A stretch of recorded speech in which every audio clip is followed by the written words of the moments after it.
Christopher, my name is Corey Feist. I'm the president and co-founder of the Dr. Lorna Breen Heroes Foundation, and just so grateful for you to take time with us today. Could you please introduce yourself to us? My name is Dr. Christopher Thomas Veal. I am now a PGY3 at the Carl Foundation Hospital in the Department of Family Medicine. I specialize primarily in maternity primary care, but we'll focus on LGBTQ health, trauma-informed care, and adverse childhood experiences. Tell us a little bit about your background and your decision to go into medicine. Why did you go into it? For me, it was kind of about activism. When I was a kid, I had cancer when I was around 13 years old. We didn't have health insurance, and so the medical bills from that really crippled my family to the point of actually losing our home. And so as a result, I kind of got very, very bitter toward the healthcare system. And so it was at that point where I realized, well, you know, who better to do this kind of thing than someone who's really experienced it? And if doctors have this much power from an advocacy standpoint, you know, why shouldn't I pursue that instead? At some point, you came to learn about the Dr. Lorna Breen Heroes Foundation. Yeah. Mm-hmm. How did you come to learn about our foundation? Yeah, it was actually a very critical time for me. I kind of learned about Dr. Lorna Breen in real time. I remember watching television and the Today Show, actually.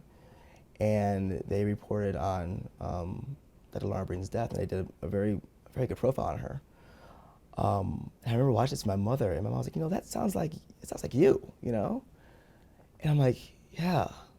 I mean, I thought it was just me, you know?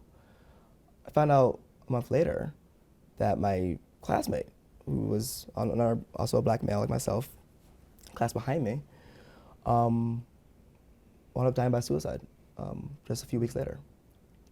That was a critical point for me. And so at that point, I started telling my story, based on the fact that Dr. Breen's story had become so big and had started so many conversations and so many articles have been written about it, that I thought, well, maybe there's a voice out there for med students too. Maybe this is an opportunity for us as well. It's amazing. It's amazing to reflect on the connection, because I was on the other side of the camera that day, having just lost Lorna, and we felt it was important to tell the story. And so I'm so glad that it touched you in that moment. We've gone on with the foundation to create a mission, which is to support the professional well-being of our healthcare workforce and look out for your job satisfaction and your well-being. We envision a world where seeking mental health services is universally viewed as a sign of strength. Yeah. I'm curious what our mission statement and what our vision means to you. Everything that we do as physicians, as people, as teachers, as healers, is a reflection of the experiences we've had in our lives, good and bad, right?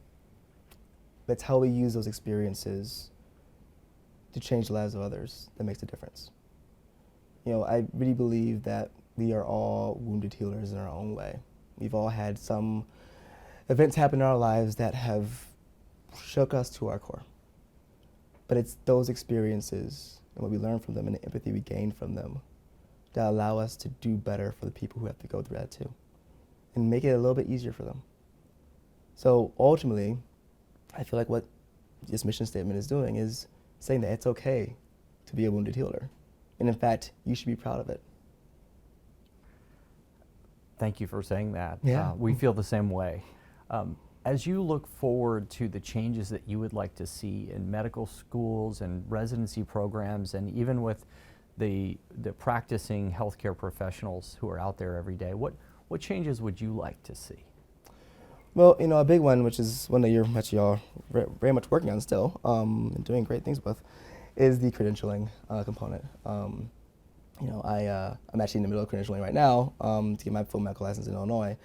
You know, I'm very happy to see this year the question of, you know, if you've ever had a mental illness or if you've ever been treated for mental illness is not on there, or at least it's phrased differently. It's phrased in a way that's a lot more fair and actually reasonable.